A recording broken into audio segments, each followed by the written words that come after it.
কোনো এক গ্রামে বাস করত একটি বাঘ ও শিয়াল। তাদের মধ্যে অনেক ভাব ছিল। একদিন তারা দুজনে বসে গল্প করছিল। আরে ভাগনা, এখন তো রমজান মাস, কি ব্যবসা করা যায় বলতো? বেকার ঘরে বসে থেকে তো আর লাভ নেই। ঠিকই বলেছ মামা, চলো আমরা জুতা সেলাইয়ের দোকান দিই। রমজান মাসে প্রচুর ব্যবসা হবে, অনেকে পুরনো জুতা সেলাই করবে। আরে ভাগনা, তুই কি বলছিস? আমি করবো জুতো সেলাই? তোর কি মাথা ঠিক আছে? তুই কি মার খাবি নাকি? আরে না, না, আমি তো মস্করা করছিলাম আর কি। মস্করা বাদ দে, এবার একটা প্ল্যান বের কর। লোকে তো বলে তোর নাকি অনেক বুদ্ধি। বুদ্ধি তো বটে, তবে সেটা শয়তানি। এই মামা কিছু মনে করো না, চলো বিরিয়ানির দোকান দিই। রমজান মাসে বিরিয়ানির দোকান চলবে তো? হ্যাঁ গো মামা, হ্যাঁ, ইফতারের সময় অনেক বিরিয়ানি বিক্রি হবে।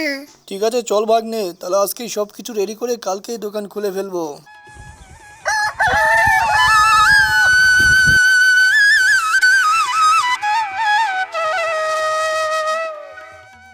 আরে মামা, সারাদিন চলে গেল, একটাও খদ্দের তো এলো না। ইফতারের সময়ও তো হয়ে এসে গেল, মনে হচ্ছে ব্যবসাটা টিকবে না বেশি দিন। আরে ভাগ্নে, তুই তো ঠিকই বলেছিস রে, কিন্তু ব্যবসা তো ছাড়া যাবে না, অনেক টাকা ইনভেস্ট করে ফেলেছি। তুই কিছু একটা বুদ্ধি বের কর। মামা, একটা কাজ করা যায়, সারা গ্রামে মাইকিং করে দিই, তাহলে হয়তো অনেক বেচা কেনা হবে। এই কাজটা করে দেখা হোক, কি হয়। ঠিক আছে ঠিক আছে, তুই তাহলে মাইকিং করার ব্যবস্থা কর। শোনো শোনো প্রিয় এলাকাবাসী, গ্রামে নতুন রেস্টুরেন্ট হয়েছে, বাঘ শিয়ালের রেস্টুরেন্ট। এখানে পাচ্ছেন নানান রকমের বিরিয়ানি। অর্ডার করতে কল করুন এক্ষুনি। বাবা বাবা, শুনছো? গ্রামে নতুন বিরিয়ানির দোকান হয়েছে, আজকে সবাই মিলে বিরিয়ানি খাবো। প্লিজ তুমি অর্ডার করো না। ঠিক আছে ঠিক আছে, আমি এক্ষুনি অর্ডার করে দিচ্ছি।